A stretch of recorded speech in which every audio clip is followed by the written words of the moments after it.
சிக்கல் தீர வழியில்லையே என கலங்கி நிற்பவரையும் கரை சேர்க்க காத்திருக்கிறார் சிவகோரி சிவன். இங்குள்ள சிவனை மனதார ஒருமுறை நினைத்தாலும் பலன் கிடைக்கும். காஷ்மீர் மாநிலம் ரியாசி மாவட்டத்தில் இமயமலையின் வனப்பகுதியில் இக்கோவில் உள்ளது. கத்ராவில் இருந்து மலையடிவாரம் வரை பஸ்ஸில் சென்று அங்கிருந்து 3 கிலோமீட்டர் தூரம் மலையேறினால் கோயிலை அடையலாம். காஷ்மீரி மொழியில் கோரி என்றால் குகை என பொருள். மலைப்பாதையில் வழியெங்கும் ஓய்வு எடுக்கும் விதத்தில் மண்டபங்கள் அமைக்கப்பட்டுள்ளன. பெரும்பாலும் பக்தர்கள் யாத்திரையாக நடந்தே செல்கின்றனர். இயலாதவர்களுக்கு டோலி அல்லது குதிரை சவாரி வசதி உள்ளது. கத்ராவில் உள்ள வைஷ்ணவி தேவி கோயிலில் ஏப்ரல் அக்டோபரில் நடக்கும் வசந்த நவராத்திரி, சாரதா நவராத்திரி விசேஷமாக இருக்கும்.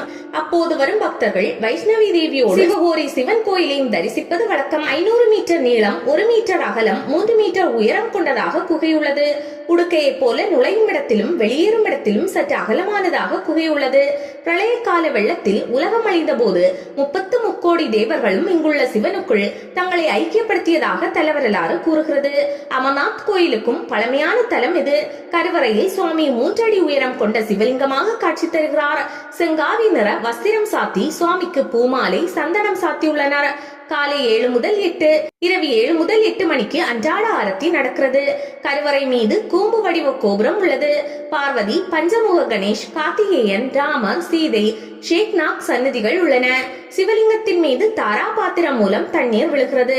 அடர்ந்த காட்டின் நடுவே குகை இருந்தாலும் மகா சிவராத்திரி என்று விரதம் இருந்து பாத யாத்திரையாக வந்து பக்தர்கள் தரிசிக்கின்றனர். கூட்டத்தை தவிர்க்க விரும்புவோர் மாத சிவராத்திரி என்று விரதம் இருந்து தரிசிக்கலாம். சுயம்புவான இந்த சிவனை காலை 6 முதல் 8 மணிக்குள் தரிசிப்பது சிறப்பு.